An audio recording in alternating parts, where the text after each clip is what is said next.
Nous sommes le jeudi 22 octobre 2020. Il sonne 11h, passé légèrement de quelques secondes. C'est l'heure du club La Presse que vous suivez actuellement sur Canal FM, la 93.5 FM Nouvelle Génération. Mais vous nous suivez également sur les antennes des radios partenaires à Sokodé, à Niamtougou, à Bassa, à Dapon, à Neho, un peu partout dans le monde, en Europe, en Afrique, dans les Amériques, en Asie, un peu partout, grâce aux radios partenaires qui nous retransmettent. Nous disons également merci aux techniciens qui transportent nos voix depuis le studio bleu jusqu'à vos postes récepteurs. Aujourd'hui sont trois: Thomas Datevi, Michel Vitogwe Tomega et Jérôme Dakucha. Autour de la table, déjà trois confrères installés. Magloire Teko Kenvi de Front des démocrates, bonjour. Bonjour Sas, bonjour chers confrères autour de la table, bonjour à tous nos fidèles auditeurs de la 93.5.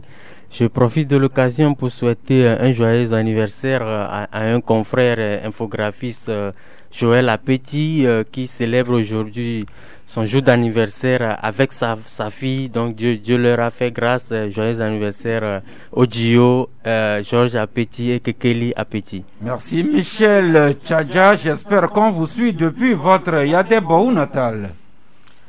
Peut-être.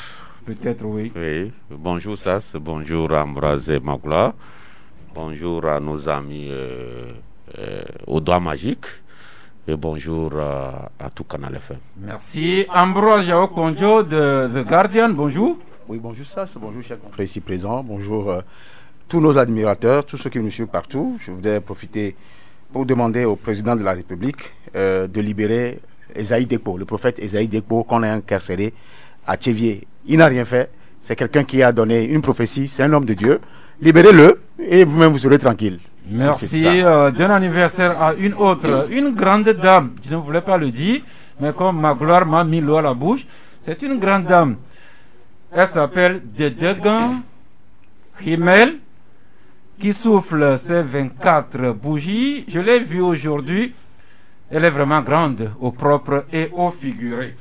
Eh bien, au menu du Club de la Presse aujourd'hui, nous allons faire un tour de la situation sociopolitique en Afrique et naturellement au Togo, à l'endroit et à l'envers. Et nous allons également partager diverses informations socio-économiques que vous avez traitées dans vos sujets. Et pour cela, la pensée du jour qui dit ceci: on ne doit jamais penser à la distance, quelle qu'elle soit, qui nous sépare de la vertu. Encore une fois, on ne doit jamais penser à la distance, quelle qu'elle soit, qui nous sépare de la vertu. Je n'ai pas pu retrouver l'auteur de cette pensée, mais travaillons toujours à cultiver des valeurs vertueuses, la vertu, et nous tous, nous nous emporterons mieux. Avec Elam Atichogwe de la Nouvelle Tribune qui nous rejoint à cet instant même. Bonjour. Bonjour Sas, bonjour Canal FM. Merci. Eh bien, nous ouvrons l'émission par une petite page noire parce que la vie est ainsi faite. On naît et puis on meurt. Et depuis hier, c'est l'information qui circule. Le désormais feu, ancien directeur, plutôt ancien président de la BDC, la Banque d'investissement de développement de la CEDEAO, monsieur Bachir Maman Ifo n'est plus, lui qui a présidé aux destinées de la Banque de la CEDEAO de 2011 jusqu'à son admission à la retraite en janvier 2020 dernier. Il est parti à l'âge très jeune de 61 ans. Que la terre lui soit légère, comme nous le disons parfois. Rappel également de celui-là qui nous a quittés il y a quelque temps, c'était juste il y a une semaine, c'est Fambare Ouattara Nachaba qui nous a quittés. Et nous venons d'apprendre le programme de ses obsèques. Demain vendredi dans la matinée, Fambara Ouattara Nachaba sera l'objet d'hommages officiels à l'Assemblée nationale, dont il a été député et président. Et puis le samedi, sa dépouille sera transportée dans son Gando natal. Et là, il y aura les prières, les hommages suivis de l'inhumation. Et puis le dimanche, on fera les dernières prières et ça en sera fini sur terre pour Ouattara, Fambaré, Nachaba. Autre personnalité que nous avons perdue depuis le mois d'avril, c'est Apollinaire Yaovi Madji Agoibo qui nous a quittés. Nous attendons toujours que la famille et son parti nous situent sur le programme de ces obsèques. Mais déjà, le journal Le Changement se demande quel est l'avenir du comité d'action pour le renouveau. Le cas depuis que Maître Yaovi Agoibo s'en est allé, that is the question. Nous y reviendrons au moment des obsèques et des décisions que ce parti, le cas, prendra. Sans transition, nous abordons un tour d'horizon de la situation en Afrique de l'Ouest.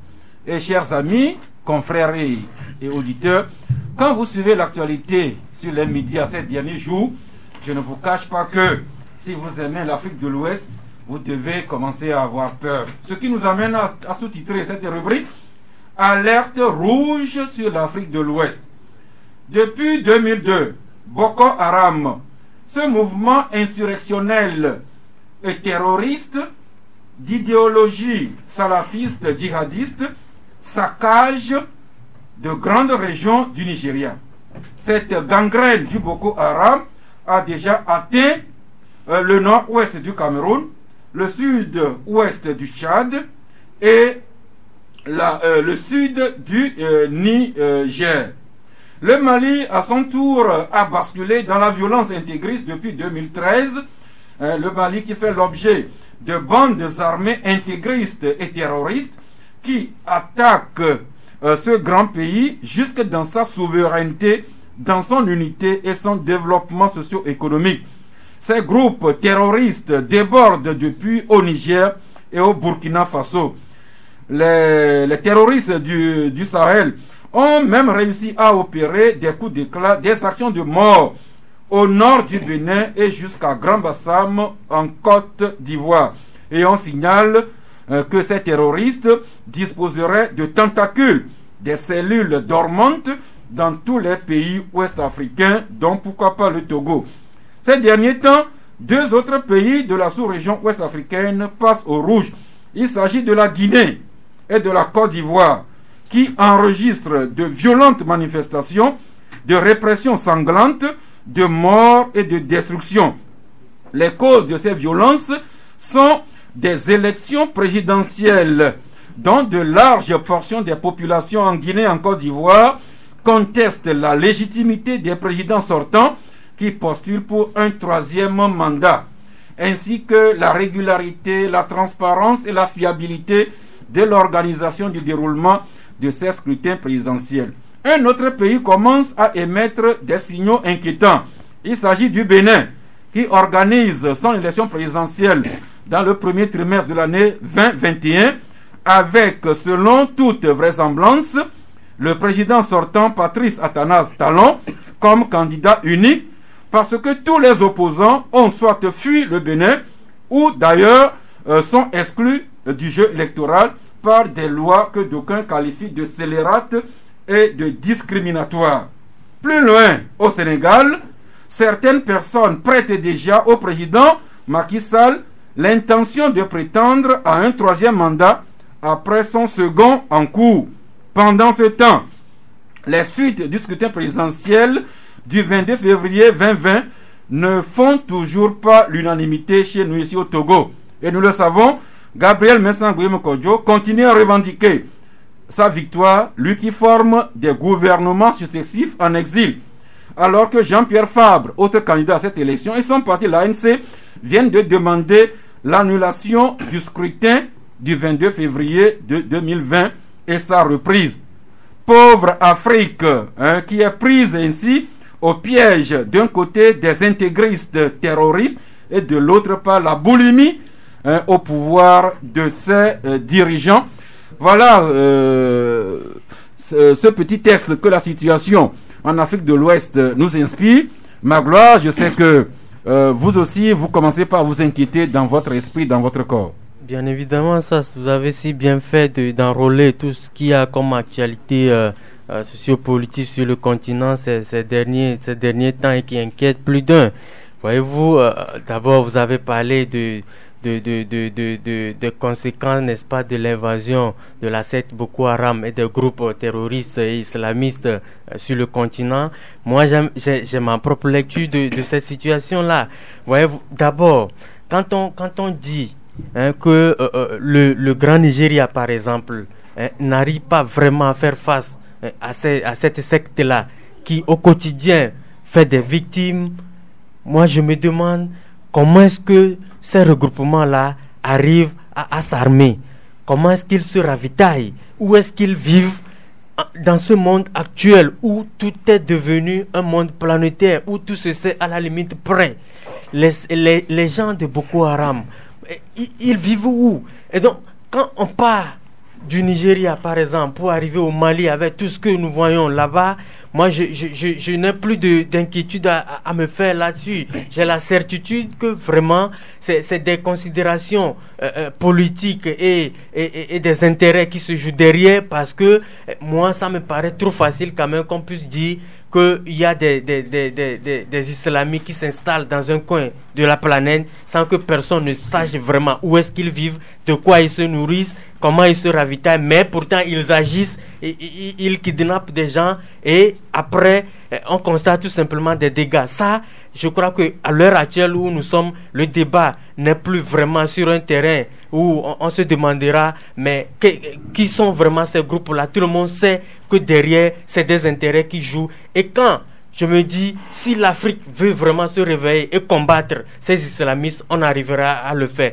Maintenant, typiquement sur le plan politique, par rapport à tout ce qui se déroule, il ne faut pas se voiler la face. Ça a commencé au Togo, maintenant c'est la Côte d'Ivoire, c'est la Guinée. Et ça risque d'être le Bénin, demain, pourquoi pas le Sénégal? Moi, personnellement, je me dis, au même moment que ça se passe ici, chez nous, où la politique, au lieu d'être un débat intellectuel, au lieu d'être une question de frottement de cervelle, c'est devenu un combat physique où les gens s'en veulent à la mort. Mais je me demande pourquoi ça ne se passe pas ainsi ailleurs, c'est-à-dire en France par exemple, aux États-Unis. C'est très rare de voir la situation sociopolitique se dérouler comme ce que nous voyons ici. Et moi, quand on me dit par exemple que le président Alpha Condé de la Guinée par exemple, qui était un des médiateurs de la crise togolaise, puisse se retrouver dans la même situation que celle que le Togo a vécu il y a 3 ans, je me pose des questions. Très souvent, on nous parle de la sagesse en Afrique. Merci Magloire. Les autres aussi attendent, on va les écouter. Le chemin, il est encore long. Et le Nigeria qui vient d'être rattrapé par une nouvelle vague de violence. La jeunesse qui proteste contre les comportements d'une unité spéciale de la police.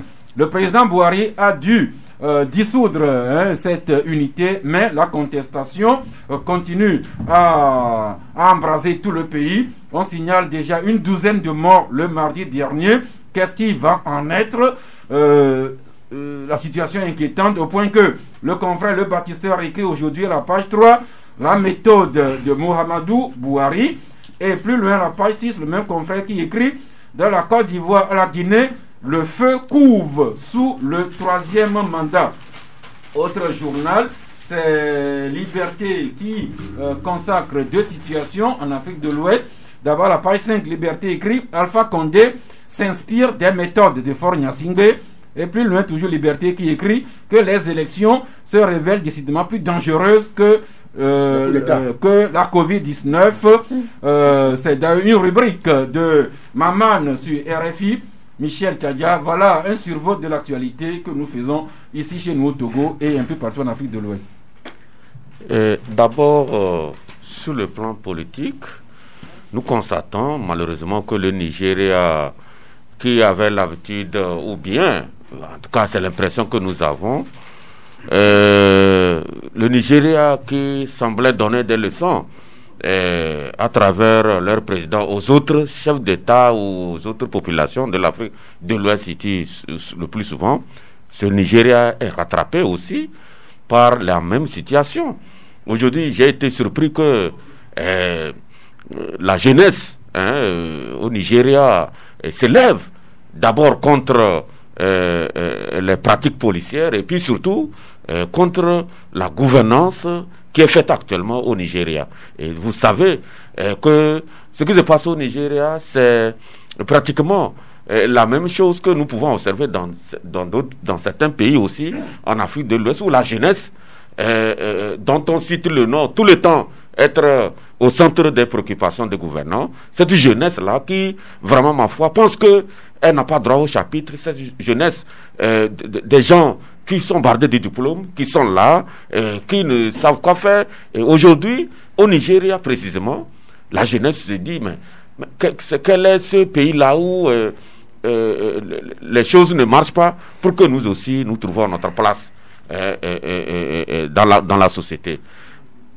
Ce qu'il faut dire par rapport aussi en Guinée, en Côte d'Ivoire, c'est que aujourd'hui c'est clair. Les chefs d'État de la CEDEAO proclament tout le temps que les coups d'État sont bannis. C'est vrai. Nous sommes d'accord avec eux. Nous pensons aussi que les coups d'État, ce n'est pas une bonne chose. Mais tant que on ne fait pas un effort pour venir en aide aux populations, tant qu'on ne fait pas un effort pour que sur le plan politique, les élections soient des élections crédibles, transparentes pour tous, ma foi, les coups d'État ne sont pas très loin. Ça, il faut le dire. Tant qu'on ne voudra pas, c'est comme ceux qui sont là, nous sommes là, et on crée des lois, on crée des situations pour que nous soyons seuls là, non. Et les autres. Et donc, tant que les gens ne vont pas se rendre compte que les conditions sont transparentes pour tous, il ne faut pas penser que les coups d'État soient loin. Maintenant, par rapport au Boko Haram, tous les mouvements maximalistes qui dérangent les gens vraiment en Afrique de l'Ouest, même au-delà de l'Afrique de l'Ouest, c'est aussi lié aussi en partie à des situations politiques. Les djihadistes, ils recrutent dans quelle masse? C'est dans la masse des misérables, des mécontents, des frustrés. C'est dans ces gens-là qu'ils recrutent. Parce que des gens se disent que bon, en tout cas, je n'ai rien à perdre. Il vaut mieux vraiment affronter une situation. Si je peux faire mal et mourir, il n'y a pas de problème. Qu'on ne donne pas cette chance-là à cette jeunesse d'aller sur cette voie. Et donc, dans tous les cas, c'est que la base de tout ça là, c'est la misère, où certains vraiment semblent être, en tout cas pensent être oubliés de ce qui se passe dans les pays. Et ils sont prêts à tout. C'est ce que nous vivons et qui est vraiment dramatique pour l'Afrique. Merci Ambroise. Nous sommes pris au piège par, d'un côté, les intégristes violents, terroristes, et de l'autre côté, la boulimie des dirigeants, les chefs d'État qui veulent demeurer ad vitam aeternam au pouvoir, ce qui crée des mécontents. Les derniers pays au chapitre, c'est la Guinée et la Côte d'Ivoire, avec toutes les images scandaleuses que nous vivons actuellement. Oui, tout est parti par le Togo. Malheureusement, tout est parti par le Togo. Si la CEDEAO, une institution que les gens respectent et qui aujourd'hui se retrouve comme étant une institution fragile au pied d'argile, cette CEDEAO, elle avait pu arrêter le régime de Faure dans ses dérives de faire un 4e mandat, on n'en serait pas là dans le cas de la Guinée. D'abord, pour la question des djihadistes et autres, je crois que c'est une question idéologique et de criminalité inouïe. Ça, laissons ça d'un côté. Maintenant, revenons à la question nigériane.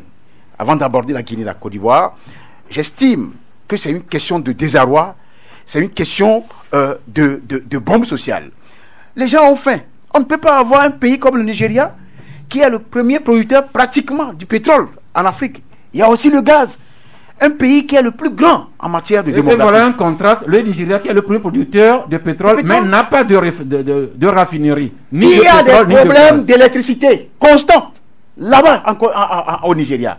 Alors, c'est-à-dire qu'il y a une crise latente sociale qui existait et que ça s'est surfé sur la crise policière, c'est-à-dire ce que la police a été le détonateur de cette crise sociale. C'est en fait une crise sociale. Les jeunes veulent de l'emploi. Les gens veulent se libérer. Alors, Boadi est arrivé avec son alchimie, mais il n'a pu rien faire. Aujourd'hui, il est face à un dilemme. Démissionner ou continuer? Quelle alchimie pour pouvoir calmer la situation au point que Olusegun Obasanjo puisse sortir de son gond? L'ancien président. Pour le cas de la Côte d'Ivoire et de la Guinée, vous savez, je n'aime pas trop employer certains mots. On me dira que j'insulte. Quand vous voyez un certain Alpha Condé devant ses étudiants, d'abord, il était déjà tombé, il y a 2 jours, il est tombé au cours d'un meeting, il y a 4 jours, au cours d'un meeting, 82, 83 ans. Qu'est-ce que Condé a encore à prouver en tant que président en Guinée? Ça, c'est un. De 2, il y a un problème ethnique fort en Guinée. Les Malinqués d'un autre, dont le camp est de celui de Alpha Condé, et les Peuls. On a l'impression qu'il y a la géopolitique, il y a certaines puissances étrangères qui ne veulent pas des Peuls en Guinée, alors que les Peuls aussi constituent la Guinée. Les Peuls sont partout d'ailleurs, au Togo, au Nigeria, partout.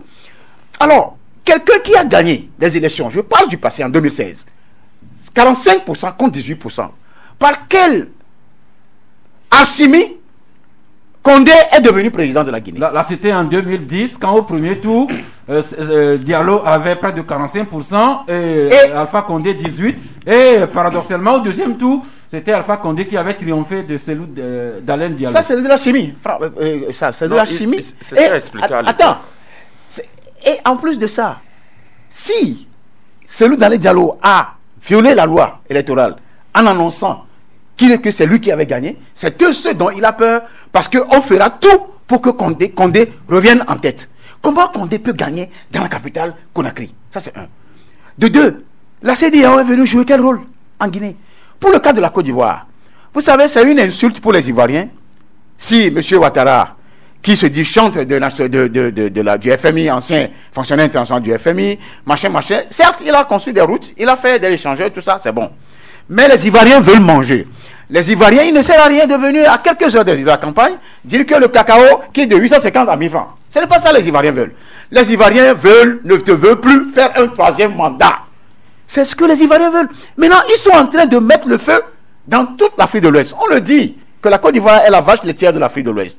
Ça, c'est des résonances que nous entendons. Il y a une part de réalité. Parce qu'il est le premier producteur mondial de cacao et de café.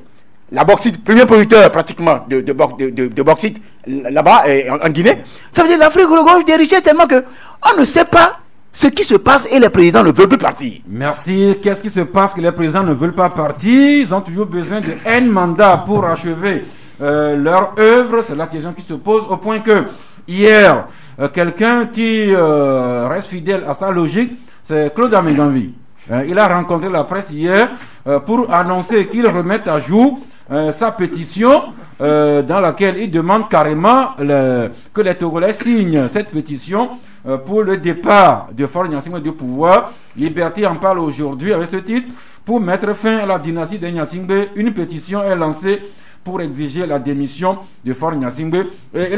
Voilà un ensemble de situations qui fait que les chefs d'État, même en demeurant au pouvoir, ils n'ont pas toujours la tranquillité d'exécuter leur programme.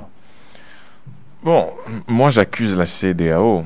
J'accuse la CEDEAO parce que plusieurs années après, on n'a pas réussi à construire une institution forte. Une institution sous-régionale qui devrait être le chef ou le patron de la zone en ce qui concerne le renforcement de la démocratie et de l'état de droit. On constate plutôt sur le terrain des émissaires qui a quand même, on regarde des émissaires de la CEDEAO qui sont plus enclins à dire autre chose que ce qui se passe véritablement dans les pays. Dernière preuve en date, ces émissaires de la CEDEAO envoyés à Abidjan pour rencontrer les protagonistes de la crise. Cette semaine, et vous avez lu les déclarations après le communiqué de cette délégation de la CEDEAO, de cette mission. Le président Henri Konan Bédié et puis Pascal Affi-N'Guessan, président du Front populaire ivoirien, sont montés au créneau pour manifester leur mécontentement et leur désolidarisation vis-à-vis de ce contenu du communiqué des émissaires de la CEDEAO. Et ce n'est pas une première dans la sous-région. Ça s'est passé dans plusieurs pays où, quand on envoie une mission de la CEDEAO, ils disent autre chose. Et derrière, ceux qui ont assisté à la discussion disent également autre chose. Et donc, il va falloir que, dans une certaine mesure, que la CEDEAO prenne ses dispositions ou soit davantage une CEDEAO qui résout les problèmes en amont, qui prévient plutôt qu'une CEDEAO qui guérit. Et deuxième chose, ça concerne les chefs d'État eux-mêmes.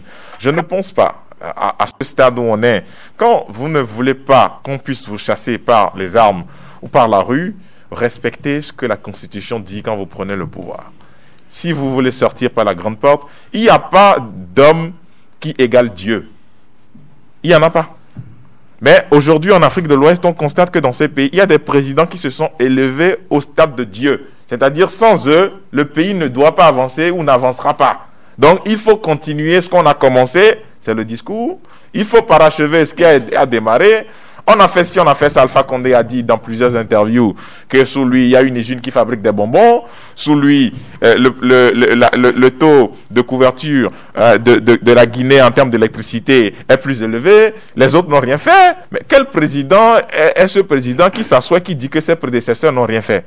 Mais tout pays a une histoire. Les présidents ont toujours fait quelque chose pour le pays. On ne viendra jamais au pouvoir pour dire que mon prédécesseur n'a rien fait et que c'est moi qui suis venu révolutionner les choses. Deuxième point, ça concerne Alassane Ouattara, son homologue, qui dit aujourd'hui qu'il a fait ci, il a fait ça. Oui, c'est vrai qu'il y a eu des points positifs dans sa gouvernance. Mais aujourd'hui, quand on voit quelqu'un comme Alassane Ouattara, plus de 70 ans, 78 ans, voilà, qui près de 80, voilà, il faut le dire, merci Ambroise, et qui se lève gaillardement pour dire que oui, la Côte d'Ivoire est un pays indépendant, il faut faire ceci, il faut faire cela. Et quand on le voit sur des images en train de tenir le bras de son petit frère ou de son fils Emmanuel Macron comme un petit bébé sur des images, ou etc., on se pose la question de savoir quelle mentalité nos dirigeants africains ont. Parce que vous ne pouvez pas avoir un président Macron à 40 ans prendre le pouvoir en France avec le respect de la Constitution et des textes fondamentaux de la République, et dans votre pays, continuer de promouvoir, je ne sais pas, l'autre facette même de la gouvernance, c'est-à-dire la méthode brutale. Aujourd'hui, quoi qu'on dise, il faut qu'Alassane Ouattara et Alpha Condé, c'est les deux qui sont en train de mettre la sous-région dans des problèmes.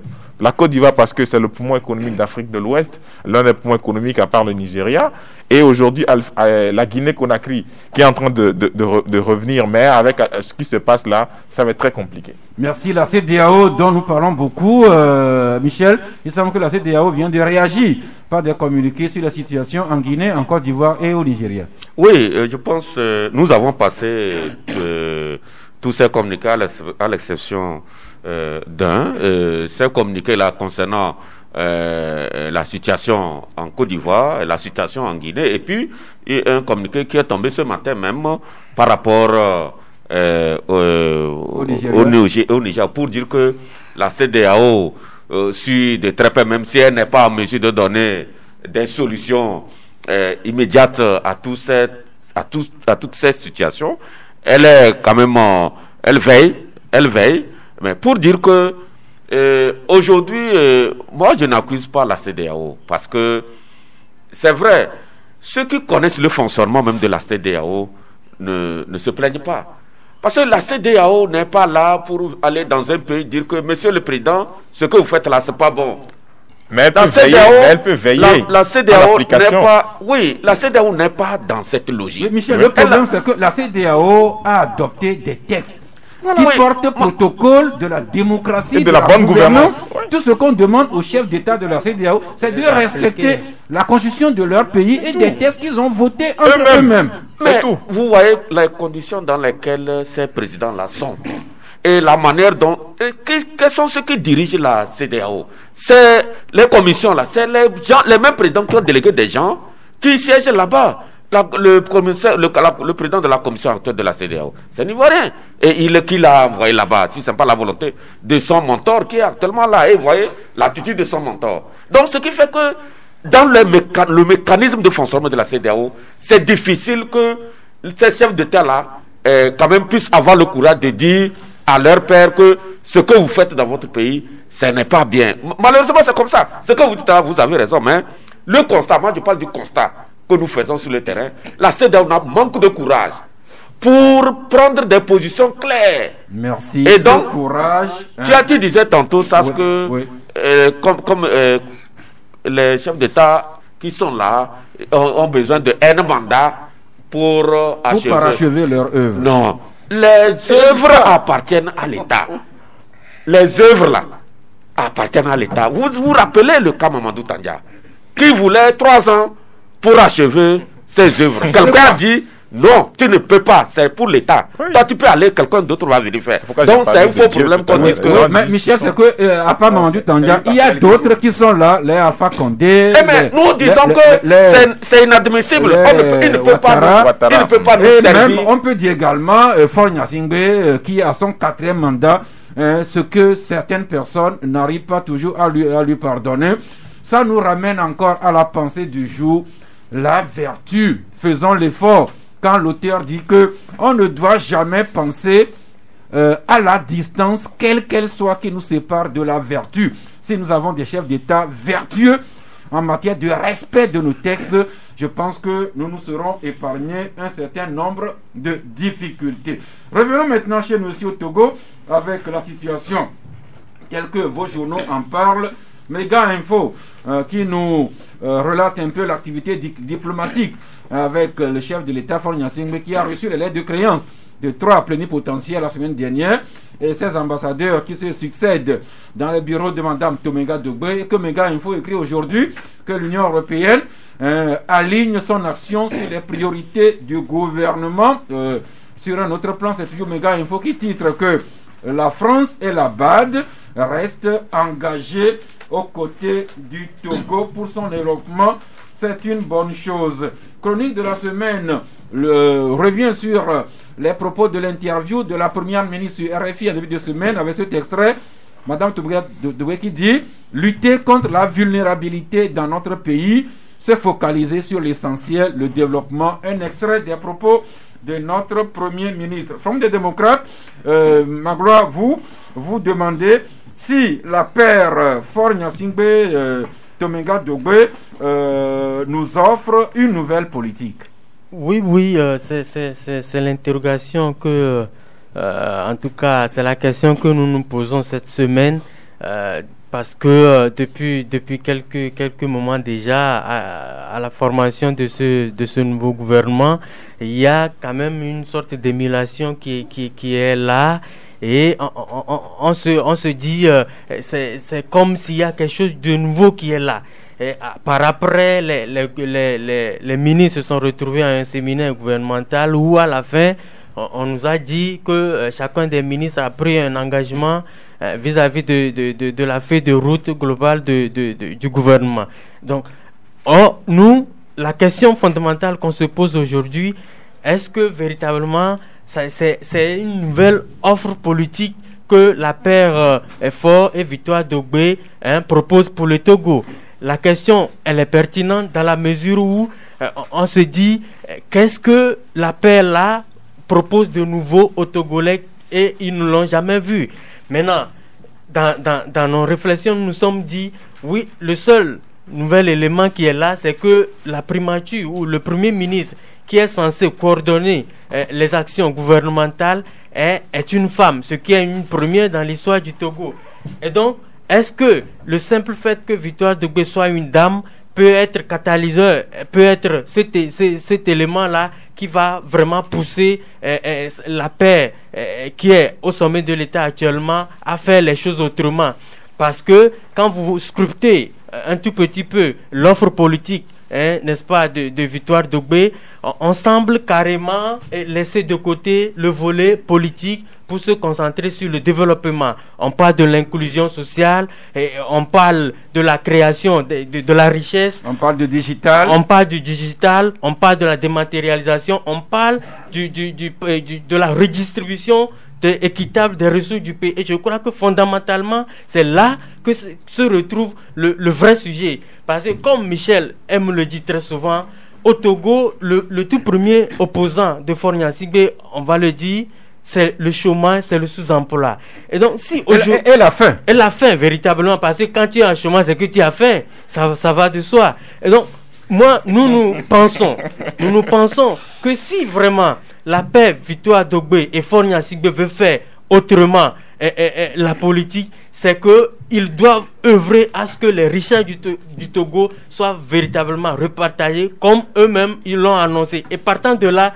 je crois que quand les gens ont suffisamment mangé, ils se soucieront très peu de celui qui dirige le pays et qu'est-ce qu'il fait. Merci. D'autres journaux comme Ouara sont revenus sur les propos de Dame Tomenga Dogbe sur RFI. Cet extrait de Ouara, Michel, vous rappelez, madame, qui disait que ceux qui n'ont pas compris que la page est tournée prendront le train en marche. Et sûrement, la Première ministre faisait allusion à l'élection présidentielle du 22 février dernier. Et là-dessus, chronique de la semaine se demande qu'attendent Jean-Pierre Fabre et ses compagnons pour prendre le train en marche. Voilà la réponse que la Première ministre a faite à une question politique sur l'élection du 22 février. Michel? Oui, vous savez un objectif pour elle, même depuis sa nomination jusqu'à son passage devant les élus du peuple, avec l'exposition ou la présentation de son discours-programme, elle est, en tout cas, elle reste inflexible. Son objectif, c'est de faire en sorte que beaucoup de Togolais sortent de leur état de paupérisation. Son problème, c'est de donner le sourire à certains foyers qui n'arrivent pas à allumer, en tout cas, à bouillir la marmite chaque soir. Et, comme Magra le disait, et je le dis souvent, aujourd'hui, une chose est claire, c'est que lorsque vous avez faim, vous n'avez plus d'oreilles. Et il faut faire en sorte que ceux qui sont dans cette situation puissent retrouver le sourire. Et si Madame Dogbe est sur cette lancée, elle est en train de dérouler, en tout cas son programme. Nous allons l'observer, nous allons voir dans 3 mois ce qu'elle aura fait. Véritablement, c'est que ce qui s'agite aujourd'hui par rapport à la dernière élection présidentielle, Madame Dogbe a été claire. Elle a dit, à partir du moment où les institutions en place, notamment la CENI et la Cour constitutionnelle ont donné leur verdict, c'est les 2 institutions qui sont habilitées à gérer les élections au Togo. À partir du moment où elles ont donné le verdict, je pense le vin est tiré, il faut le boire. C'est ce qu'elle a voulu dire en disant que la page est tournée. Aujourd'hui, c'est le développement. Et Margaret le disait, lorsque chacun trouvera un peu à manger, on va moins se soucier de celui qui nous dirige. Aujourd'hui, c'est de ça qu'il est question. Et tant que certains se trouveront sur le carreau, tant que certains seront en marge de ce qui se fait, sachez que ce qui se passe au Nigeria, ce qui se passe dans d'autres pays, le mécontentement, c'est dû au fait que les gens se disent que mais nous on est là, pourquoi le pays là, nous on n'est pas pris en compte par ceux qui nous gouvernent, nous comment. Et donc les dirigeants ont l'obligation, comme Madame Dogbe le dit, de faire en sorte que chacun sorte de leur misère. Et c'est impardonnable. Merci beaucoup. Autre journal qui revient sur les propos de la Première ministre The Guardian. Ambroise, pour vous, vous ne voyez dans les propos de Mme Tomenga Dogbe rien que du mépris, du diktat et de l'indifférence. Oui, les 3 mots-là ont un sens par rapport aux déclarations de Dame Victoire Dogbe lundi sur Radio France Internationale que nous avons suivi avec brio. Une interview choc qui a choqué plus d'un. Ça peut intéresser ceux qui sont dans son propre camp. Mais au-delà de ça, quand vous analysez, nous avons disséqué et analysé, fait un décryptage de tout ce qu'elle a eu à déclarer. Et quand vous lisez, vous comprenez quand même que ces 3 mots ont leur sens. Alors, nous parlons de mépris tout simplement parce que il y a comme l'impression que Dame Victoire Dogbe essaie d'oublier ce qui est une réelle crise profonde qui mine le Togo depuis des lustres. Et qu'à son arrivée, elle devait penser quand même ouvrir. C'est quoi la crise là? C'est une crise politique.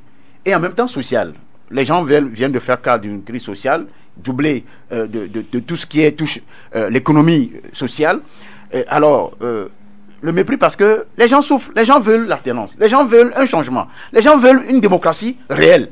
Alors, vous êtes là pendant des siècles, pour ne pas dire pendant plusieurs dizaines d'années, et ouvrez un dialogue politique pour que l'on puisse constater que il y a un changement, un minimum de changement, juste au niveau des institutions et au niveau de la tête de l'État. Vous ne le faites pas. Maintenant, du diktat. Là, il y a des déclarations qu'elle a faites, qui dit que nous sommes dans un pays démocratique. Alors qu'elle sait très bien que le Togo n'est pas dans un pays démocratique. On n'est pas dans un pays démocratique parce qu'il y a des indicateurs internationaux qui distinguent un pays démocratique de ce qui ne l'est pas. Parce qu'on ne peut pas réprimer des gens, on ne peut pas interdire systématiquement par des lois, des manifestations publiques et politiques et dire qu'on est en démocratie. On a fermé plusieurs radios, plusieurs télévisions, même si on fait sciemment d'avoir une certaine liberté d'expression de façade, il y a fort à parier que plusieurs médias sont fermés. Okay, on va aller au troisième mot. Le troisième mot, c'est l'indifférence. L'indifférence et de l'hypocrisie qui n'est pas contenue dans le titre. Tout simplement, c'est lié aux femmes. Elle parle des femmes, j'ai ri parce que d'abord, elle est femme. Certes, il y a de saupoudrage dans ces histoires de Faège, Badel, tout ça là. Mais au-delà de tout, depuis qu'on a brûlé le marché d'Adaolato, le bâtiment là qui a été brûlé, et de celle de Kara, aucun bâtiment ne sort de terre près de 10 ans. Et c'est étonnant. Le chantier de Kara a beaucoup évolué. Nous sommes en plein capital Lomé. On n'a pas commencé celle de Lomé, celui de Lomé. Je ne conteste pas le fait qu'on ait commencé celui de Kara. Les deux, je vous rappelais que le marché de Kara a beaucoup évolué. Et pourquoi on n'a pas commencé ce qui est à Lomé? Surtout que les femmes, beaucoup sont décédées. Ça, on ne le dit pas. Beaucoup de nanabèzes et de revendeuses sont décédés parce que d'abord l'indemnisation à faire à ces femmes-là ont été détournées. Il y a certains qui ne sont même pas commerçants dans ce marché qui ont eu à avoir de l'argent dans cette histoire. Ceux-là qui devaient avoir l'argent n'en ont pas eu. Et l'indemnisation, même le montant, n'a suffi à rien. Donc c'est à dire que il faut éviter que certaines personnes, tu sais, c'est quelqu'un que je respecte, mais le problème c'est que nous sommes dans un système au Togo. Après avoir fait 12 ans, Dame Victoire de Bois, on a déjà dit, n'a plus de recettes à vendre au Togolais. Merci beaucoup. Il faut ouvrir un dialogue politique. Vous avez aussi sans doute écouté Mme Tumenga Dogbe, votre compréhension des propos qu'elle a tenus. Bon, vous savez, pour une première sortie médiatique, je pense que c'est précipité. C'est mon avis, c'est précipité. Aussi bien sur le fond que sur la forme.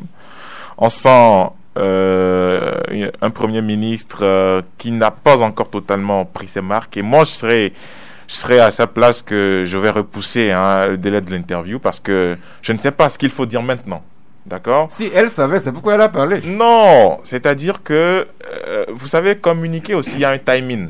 Il ne faut pas communiquer pour communiquer.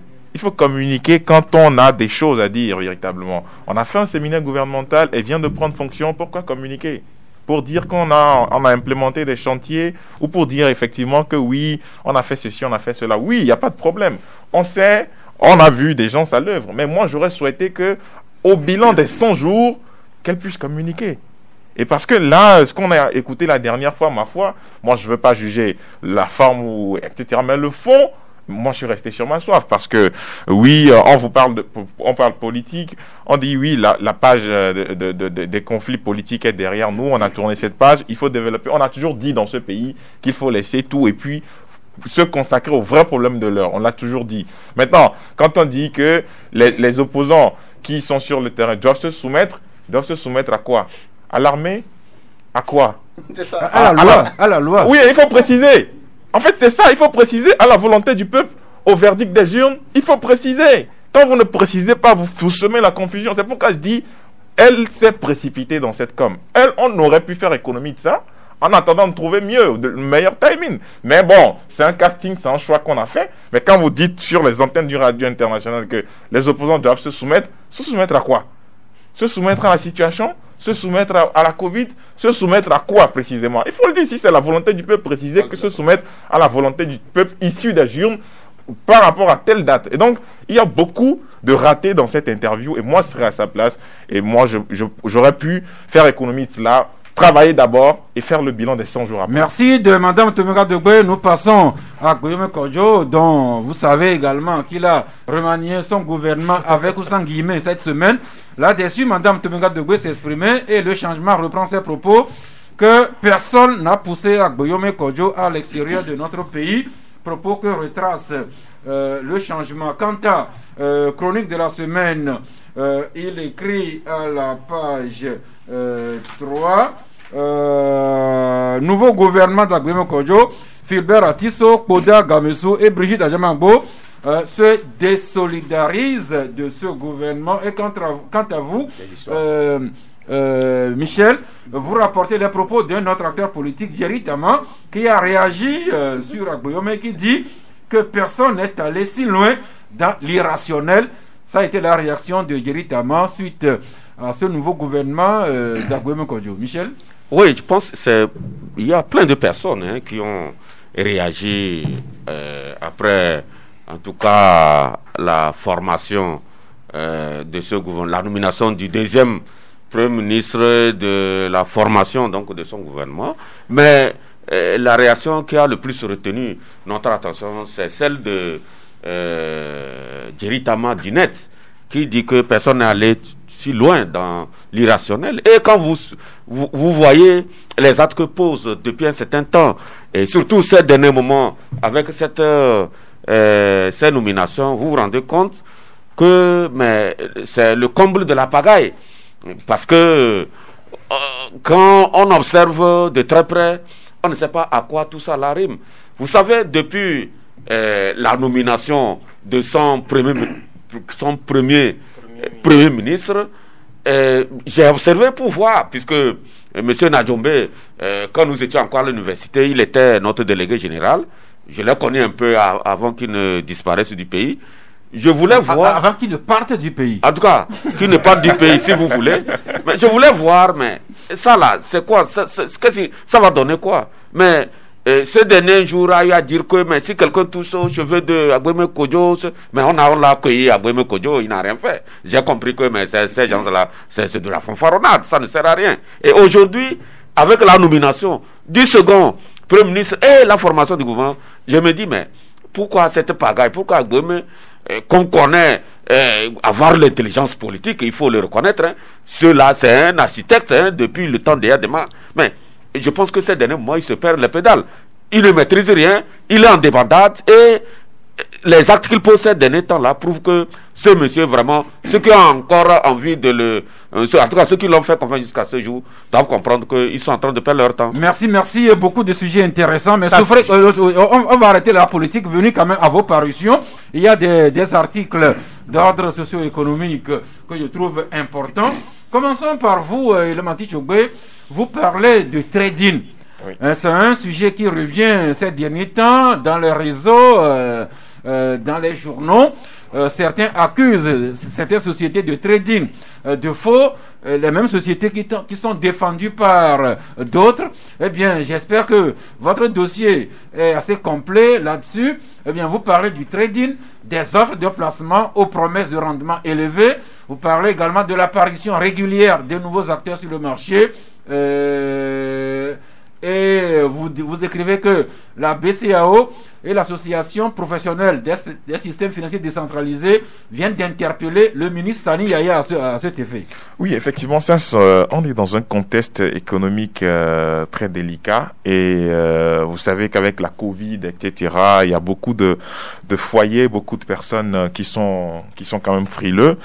Et quand vous observez un peu dans la sous-région, il y a ce phénomène de trading qui se développe. Mais il faut préciser en réalité que ce n'est pas illégal. Le trading en soi n'est pas illégal, mais c'est la façon dont on l'exerce. Parce que il faut rappeler que le trading, il y a quand même deux branches dedans, mais c'est la façon dont ça se passe. Pour collecter de l'argent, pour collecter de l'épargne publique dans tout pays ou dans la sous-région ouest-africaine, il faut avoir un agrément.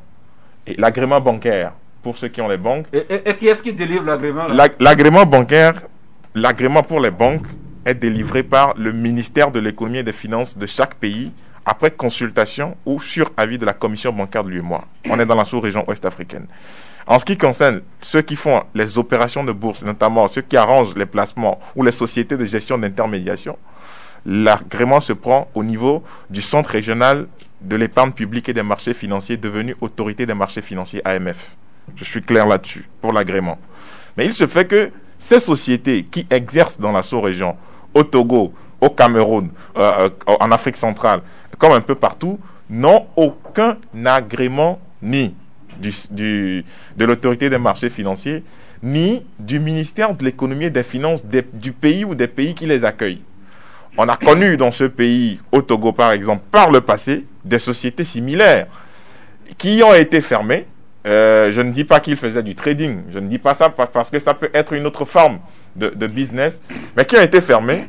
Et aujourd'hui, on constate sur le terrain qu'il y a des sociétés qui reviennent sous d'autres formes avec cette même opération qui, je le confirme, n'est pas illégale.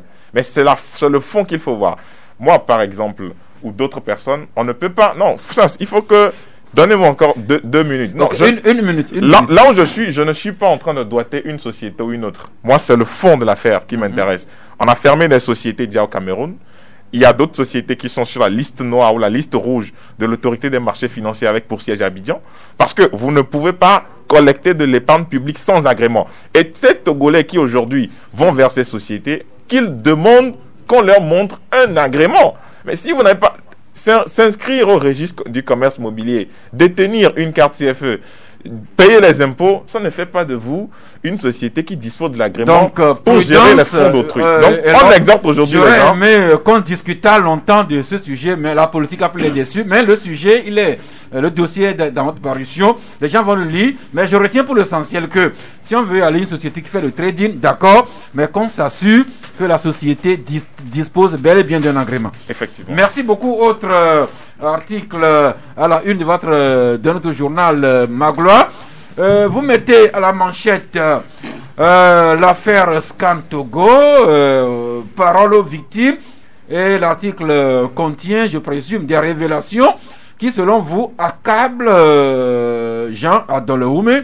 Alors, c'est un ami. Alors, il exerce quelle fonction au sein de Scan Togo, Magloire? Oui, d'abord, à Scan Togo, M. Jean Adolehoume, il est le directeur de l'administration, chargé de la RSE et de la communication.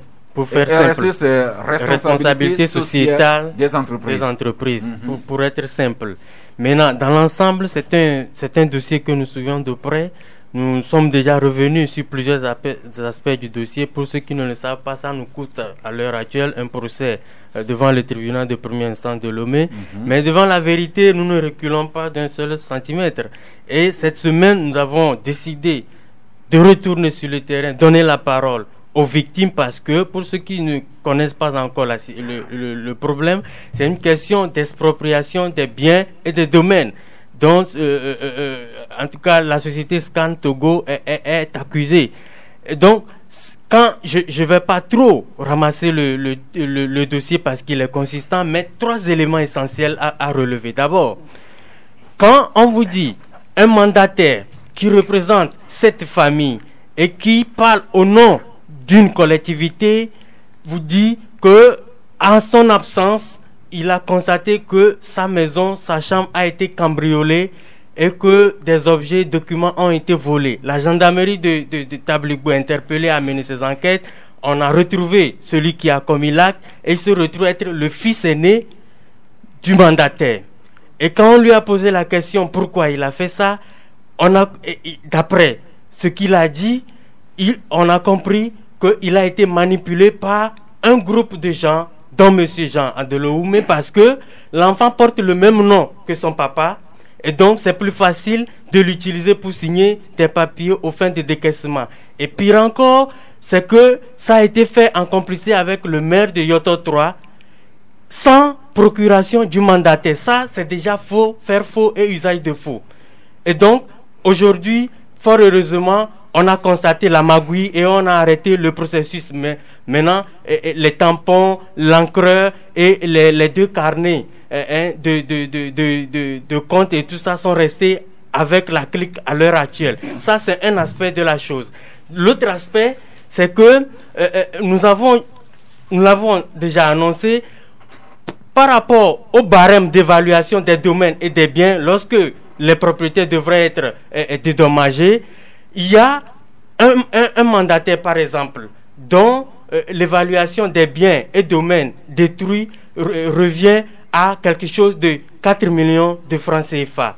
Mais vous allez être étonné, Sasgaou, que sur le relevé que Jean Adolehoume lui a délivré, papier officiel pour pouvoir toucher son dû, au lieu de 4 millions, c'est 500 francs CFA, Sasgaou. Ce n'est pas 5 000 francs, ce n'est pas 50 000, ce n'est pas 500 000, 500 francs CFA. C'était la même situation que celle d'une veuve qui, au lieu de 750 000 francs CFA comme dédommagement, on lui a demandé de venir à Scan Togo retirer 500 francs CFA. Ça, c'est un second aspect. Troisième aspect pour finir. On va terminer par là. Pour terminer par là, c'est qu'à un moment donné, vu l'évolution de la situation, les chefs cantons de Tokpoli ont désigné un porte-parole pour parler en leur nom vis-à-vis de Scan Togo dans leur revendication. Et à un moment donné, le porte-parole a joint directement le directeur général, M. Goulignac, pour lui faire le point de la situation. Et M. Goulignac lui a dit, d'accord, je vous enverrai mes collaborateurs discuter avec vous. Mais par après, le monsieur n'a eu rien comme information. Et quand il relance le DG, il lui dit, oui, j'ai eu écho de votre rencontre avec mes représentants. Je travaille sur le dossier et je vous reviendrai. Et là, le monsieur nous affirme, confirmer, en tout cas avoir la certitude que M. Jean Dolehoumé a trouvé quelqu'un de fictif avec qui il a échangé et rendre compte à son directeur alors qu'il n'a jamais été rencontré ses émissaires pour travailler sur quelques dossiers. Donc c'est un grand dossier. Et nous sommes là et nous reviendrons sur plusieurs aspects également de ce dossier dans les prochains jours. Merci. Déjà hier sur le même sujet, le journal Fraternité écrivait affaire Scan Togo et propriétaire. S'il vous plaît. Fraternité qui écrivait hier affaire Scan Togo et propriétaire terrien de Sika Kondji. Réveillez-vous, monsieur Goulignac, écrivait Fraternité. Ambroise, dans The Guardian, je vois par exemple, vous revenez sur l'occupation que vous qualifiez de dangereuse des espaces du lycée technique à Didogomé. Vous relevez que des aires de sport détruits au profit de projets hasardeux et mal ficelés. Et cela est bien d'autres sujets. Oui, le lycée technique est victime de la disponibilité de cette terre, de ces parcelles. Vous avez déjà en 2015 Cessenou et sa bande. L'ancien ministre. Oui, puisque lui il a un appétit glouton pour ce qui est terre et parcelles. Et pour un projet présidentiel, il est allé morceler la partie nord. Ils ont pris 11 hectares, je crois, pour faire des logements sociaux qu'on avait qualifiés dans le temps de cabanes de réfugiés. Et c'est un projet bizarre qui est là. Et il y a eu même des problèmes là-bas. Et beaucoup n'ont pas été d'accord qu'on prenne l'emprise ou qu'on prenne les terrains d'un lycée pour construire. On aurait pu dire qu'il y a un lycée scientifique qu'on construit là-bas, comme on en a fait au lycée de Tocoin. On a détruit aire de basket, de volleyball, de handball, un terrain pratiquement olympique. Rugby, tout a été détruit à cause de ça. Maintenant, ils ont fait 2 terrains de sport, de fortune, que les enfants, ils sont plus de 3500 au lycée technique de Lomé, utilisent. Alors, il y a quelques mois, on sent encore un autre projet, les bâtiments sortis de terre, le proviseur n'est pas au courant, l'appelé dit, bon, il ne sait pas ce qui se passe. Un proviseur du lycée technique. Dans son lycée. Les enseignants ne savent pas ce qui se passe. Je suis allé aux informations, on nous dit que c'est au niveau de la direction de l'enseignement technique. J'ai dit, tiens, qui peut m'expliquer ce qui se passe au moins? Là où les gens, les riverains, les gens viennent depuis Agoué pour venir faire du sport là-bas, y compris ceux des élèves, ils se demandent, ils sont en train encore de faire des trous en bordure du terrain. Les gens se disent, finalement, le lycée est devenu un centre de business. Maintenant, de l'autre côté, du sud-est, c'est des bâtiments, il y a des travaux en construction là-bas. Qu'est-ce qui se passe? On a dû appeler le ministre Kokoroko qui nous a bien reçus. Et calmement, il nous a expliqué qu'il est allé aux nouvelles. Il m'a dit tout d'abord, concernant le bidon projet qu'ils ont fait là-bas, construction de logement là. Et je me rappelle, c'est le conseil du chef de l'État, M. Sodokin, qui nous avait appelé, nous disant que c'est un projet expérimental. Il a dit, mais c'est dans un centre d'enseignement où il y a des enfants de 14 ans que vous allez construire des logements sociaux.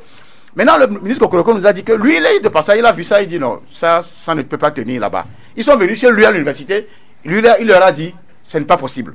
La preuve, on ne peut pas construire des logements sociaux dans une université. C'est vrai que c'est un projet sur lequel beaucoup de personnes s'interrogent. Maintenant, le ministre Kokoroko nous dit que c'est en fait un projet utile pour les jeunes, les IFAD, on les appelle les IFAD. Les IFAD sont des centres de développement, instituts de formation en alternance pour le développement, qui seront construits il y a des filières qui seront construites là-bas. Maintenant, on n'informe personne. On n'a même pas mis des pancartes pour y signaler qu'il y a un projet dans l'enceinte. Le proviseur n'est pas au courant. Dans quel pays sommes-nous? Et les gens se comportent ainsi. On finit avec vous, Michel Tchadja. Vous revenez sur la rentrée avec ce titre.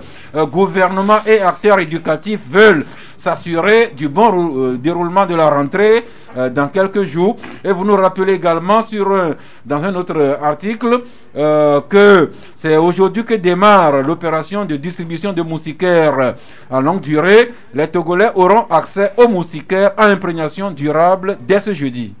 No comment, puisque c'est une information qui circule depuis un certain temps. Nous avons voulu relayer ça parce que il faut une large diffusion et c'est une chose très importante.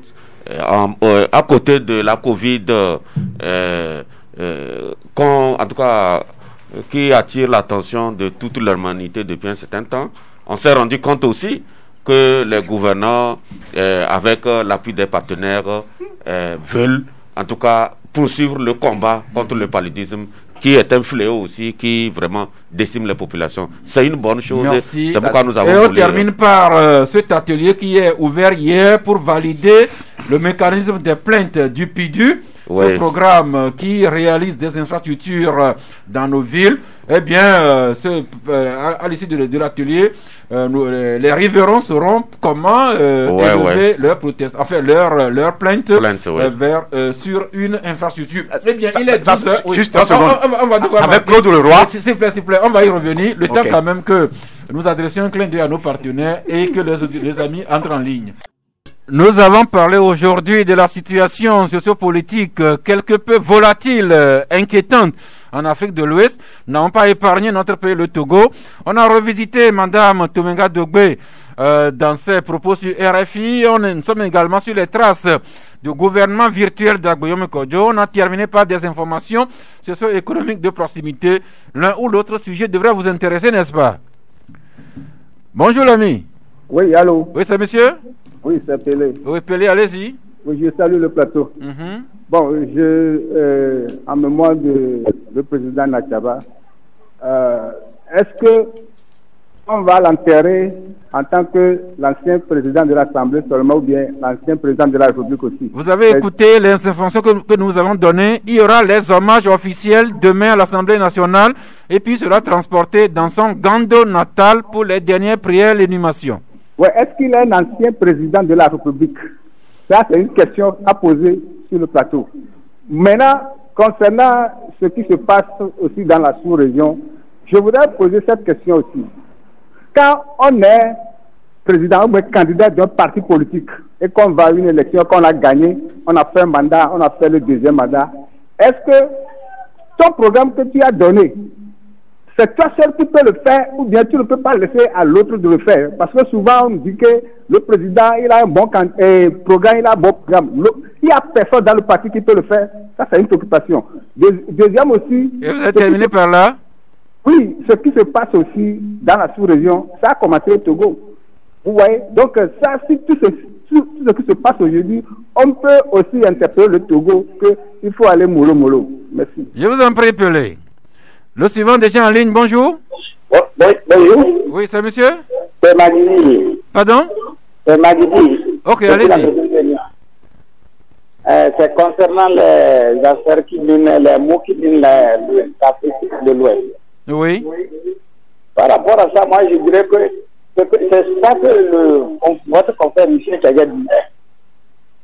Les représentants de l'Afrique, de la CEDEAO consorts là, ils sont nommés par nos présidents.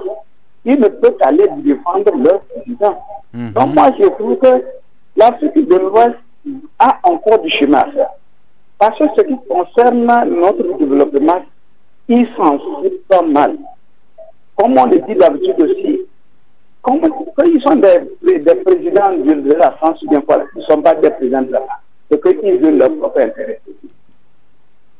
Merci beaucoup. Nous allons passer au troisième auditeur qui s'annonce déjà. Bonjour. Bonjour, Safgao. Oui, c'est monsieur? C'est monsieur Richard depuis le Danemark. Ah, notre ami du Danemark, Copenhague. Eh bien, oui. Nous vous écoutons. Ouais, j'aimerais réagir sur un point, surtout un peu sur le point politique. Et la démocratie c'est bien, mais le citoyen d'abord. Nous devons aller à l'école du moral, comment respecter nos prochains. Parce que quand j'attends nos frères togolais ou africains, même nos frères de la diaspora, j'ai un peu mal. Parce que ici, dans la diaspora, les Blancs, ils ont connu la démocratie, mais ils ont connu comment respecter les lois, comment respecter le prochain. Donc, la citoyenneté d'abord. Quand j'attends, je suis un jeune de 40 ans, je suis dans ma 40e année, mais ici, sincèrement, je ne vois pas, quand je suis avec mes collègues, amis au boulot, ils n'ont pas cet esprit. Quand j'entends des frères, des grands frères aussi réagir, je me dis, les politiques, quelle éducation ils donnent à leurs enfants. Et quand les gens viennent sur les radios, et puis on doit vous apprendre que l'autorité, c'est le Dieu de la terre. Sont eux qui décident. Parce que sur cette terre, sont eux. Mais quand vous venez... Mais l'ami Richard, l'autorité doit émaner de la volonté des peuples. Oui, mais sont eux qui décident. On doit les respecter. On doit apprendre à respecter l'autorité. C'est comme ça. Ici, oui, nous sommes au Danemark. Quand tu vois la police, elle fait peur. Mais c'est elle qui décide. On doit apprendre cela. Les Blancs, et ils savent comment respecter les autorités. Mais comment nous, les Africains, imagine, tu donnes 1 million à un jeune en Afrique là-bas pour commencer un business. Le jeune, il doit penser premièrement à s'acheter une moto ou bien un smartphone. On doit s'éduquer. Merci Richard. Mais nous irons à une meilleure citoyenneté, à un meilleur civisme, si les autorités justement étaient des modèles en matière d'exemple. Nous passons à l'auditeur suivant. Bonjour. Bonjour. Oui, c'est monsieur? C'est Karim de Spectacle. Ah, notre ami taximan. Ouais. Vous avez bien garé? Serré bien proprement. Ok, bien. Maintenant, parlez-nous. Je salue tout le plateau parce que je suis traité pour le débat d'aujourd'hui. J'ai un message au niveau de la première ministre. Vous connaissez le quartier de la Dame? Dans son domicile même, vous le connaissez? À Tochi. À Tochi. Je passe là-bas au moins 2 fois par jour. Le gars a fait 12 ans dans le gouvernement. Une dame qui fait 12 ans dans le gouvernement. Son quartier n'a même pas aménagé. Ça passe. La dame qui est à l'Assemblée même, Michel Tomega, je ne sais même pas comment vous l'appelez. Madame Tchegan. Madame Tchegan. La présidente de l'Assemblée. La présidente de l'Assemblée. Vous prenez la route qui amène chez lui. La dame était dans le gouvernement des années avant qu'on le nomme. Non, Madame Tchegan n'était pas ministre.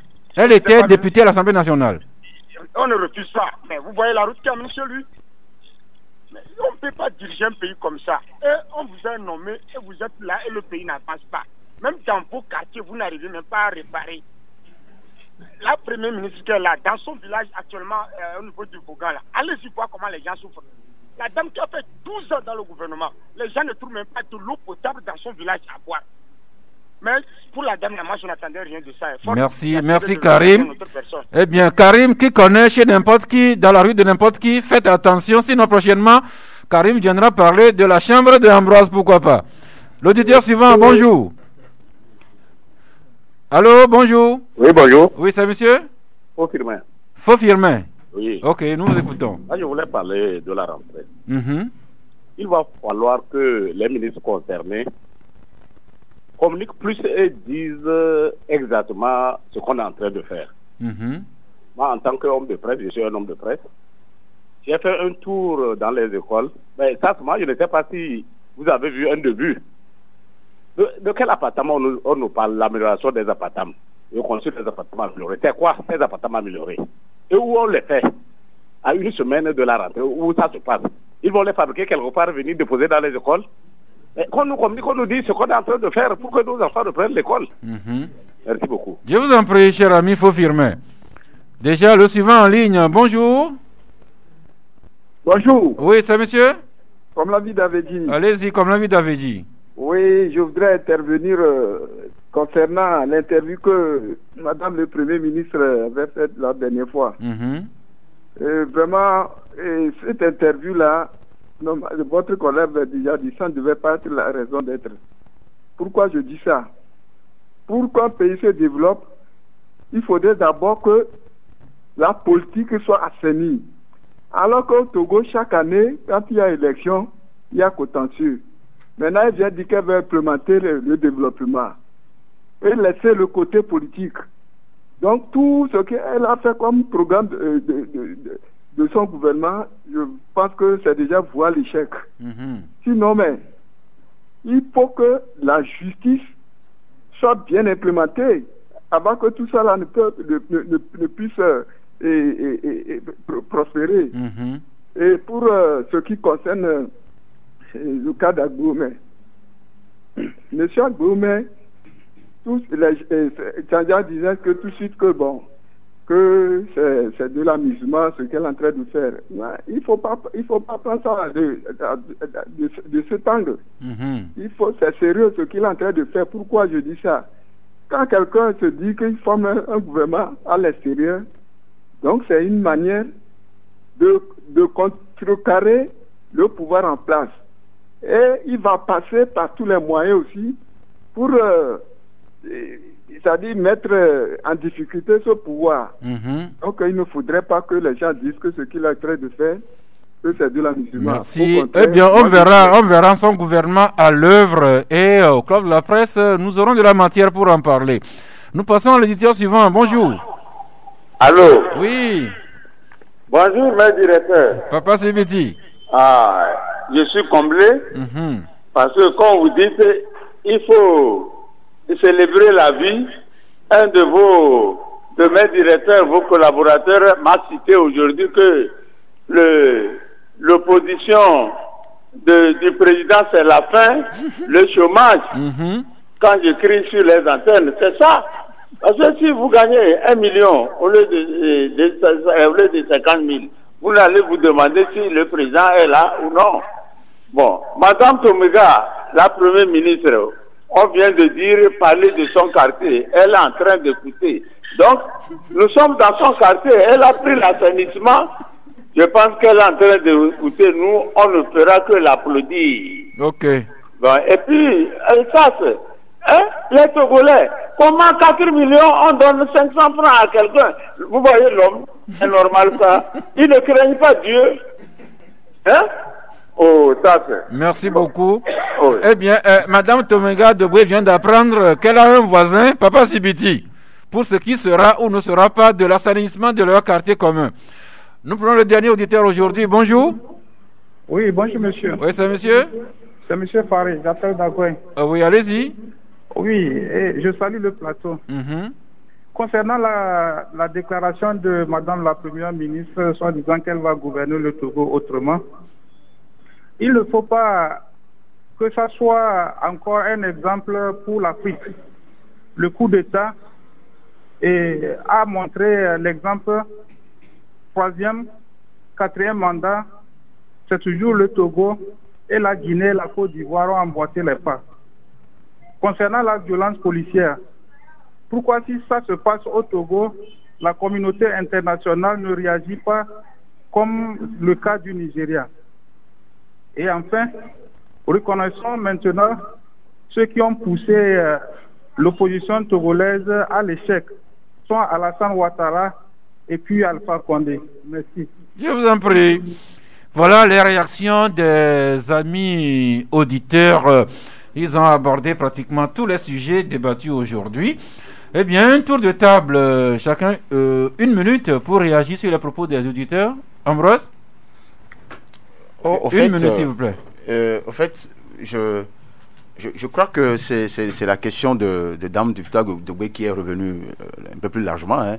Et c'est quand nous revenons sur le caractère méprisant des propos qu'elle a tenus. Je ne sais pas si elle a fait sur le volet ou bien elle était obligée de le faire. Mais nous disons qu'elle aurait pu faire économie de ces déclarations-là et aller à ce qu'on lui a confié comme mission à la tête de la primature. Parce que nous, on se dit que 12 ans dans le gouvernement, avec FNFI et autres, encore, alors qu'au même moment, il y a des gens qui souffrent encore, des bonnes dames qui sont à Lomé qui souffrent, on n'en parle même pas de l'intérieur. Je ne sais pas ce qu'elle viendra faire.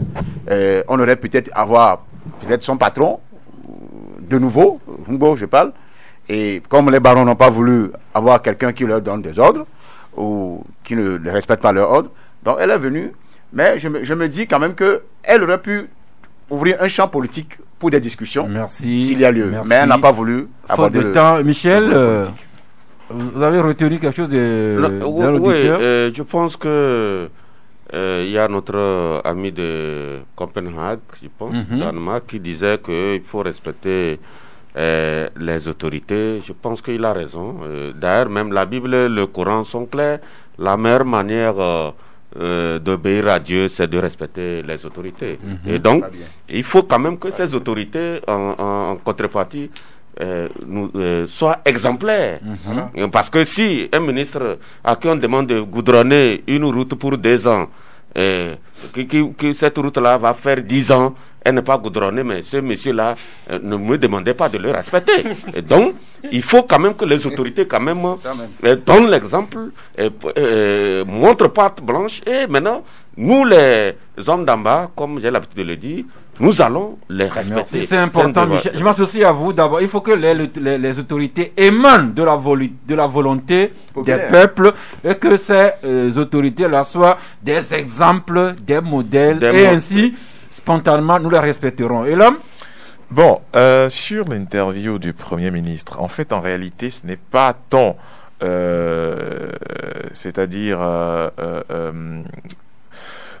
c'est le moment et puis le fond que dont nous sommes en train de parler. C'est-à-dire qu'aujourd'hui, on se dit, moi personnellement, c'est mon avis, et je pense et je considère que pour le moment, c'est vrai qu'on demande aux autorités de communiquer. D'accord? Nous-mêmes, nous sommes là, nous demandons, parce qu'on sent souvent au niveau du gouvernement un silence. On demande souvent aux autorités de communiquer. Mais le timing choisi par rapport à cette sortie médiatique, ma foi, c'est vrai qu'il n'y a pas de timing parfait, mais actuellement, à ce stade, je crois qu'on devrait peut-être attendre qu'il y ait quelque chose qui soit fait, ou qu'il y ait un bilan des 100 jours, ou des 30 jours, afin qu'on puisse ensemble évaluer ce qui a été fait et donner les orientations nécessaires pour la suite du Merci. Du en fait, débat. Mme Tobé n'a voulu que expliciter sa déclaration de politique générale prononcée devant l'Assemblée nationale. Et Magloire, une minute pour réagir sur le propos d'un auditeur, ou bien quelque chose qui vous tient à cœur à vous-même. Non, sur les propos des auditeurs, je passe, mais vu qu'il est déjà à l'heure, je voudrais tout simplement inviter notre tout Premier ministre, Mme Victoire Douga, à s'approprier un article que nous avons écrit pour l'interpeller parce qu'elle veut faire également de la digitalisation. Nous avons écrit qu'il faut que le gouvernement donne l'exemple parce que quand vous voyez les ministères actuellement, certes beaucoup ont un site internet, allez-y visiter ce site internet, là vous verrez que la dernière mise à jour pour certains c'est 1 mois, pour d'autres c'est 2 mois et ce n'est pas bon pour la visibilité. Mais quand on vous demande également de chercher quelque chose sur, par exemple, le centre des affaires sociales de Dapaon, vous ne verrez pas. Nos centres hospitaliers universitaires, Sylvanus Olympio, Campus, Cara, ils n'ont pas de site internet, ce n'est pas normal. On vous demande, la mairie peut-être de Tchamba ou de Palimé, ils n'ont pas de site internet. Et ça, ce n'est pas bon. Donc, voilà, faites de la digitalisation que madame veut ouvrir. Si. Maintenant, votre carton? Carton vert aux auditeurs pour leur amabilité d'écoute et bon après-midi, bonne suite. Je m'associe vraiment à ce carton. Sans les auditeurs, il n'y a pas de club de la presse. Ambroise? Oui, un carton vert à tous les anciens camarades du CEG Nikonakwe, du CEG du primaire et du CEG que moi j'ai fait dans les années fin 80 et qui sont dans un groupe. Ils sont nombreux, donc ceux qui m'écoutent, partant du bureau jusqu'au dernier, ceux-là qui ont fait entre 87... Carton vert à vos anciens camarades de l'école primaire du CEG de Nikonakwe. Et là, moi j'ai un petit commentaire en 30 secondes, j'ai pas de carton. Okay. Il y a une histoire de rooftop à Lomé maintenant, où comme on a fermé les boîtes, il y a des gens qui aménagent des espaces sur les immeubles pour dire que ce sont des rooftops où les gens viennent. Ceux qui vont là-bas pour fumer de la chicha ou du chicha, je ne sais pas quoi, parce que je ne suis pas fumeur, quand on dit qu'il y a Covid et que quelqu'un vient fumer de la chicha, dépose, je viens, je reprends, je mets dans la bouche là. Le même tuyau que les gens mettent dans leur bouche. Effectivement, c'est-à-dire si quelqu'un qui est Covidé vient, il prend le même tuyau, il met dans la bouche, il finit, il part. Moi, si je viens, je m'assois, je prends le même tuyau, je mets dans la bouche, je dépose. L'autre aussi vient ainsi de suite. Bon, est-ce que au niveau de la commission de gestion de quoi est Covid là, on n'a pas vu ça. Merci beaucoup. Voilà. Cela a inspiré sans doute à Flambeau sur ce éditorial le virus de la confusion. On n'a pas le temps de le commenter, mais vous le verrez dans le journal. Michel, on termine par vous votre carton. Non, mon carton, il est vert, mais destiné seulement aux auditrices de ce jour. Ah bon? Ne soyez pas jaloux, il n'y a pas de problème. Carton vert, seulement aux auditrices de ce jour. Ah, merci beaucoup les dames.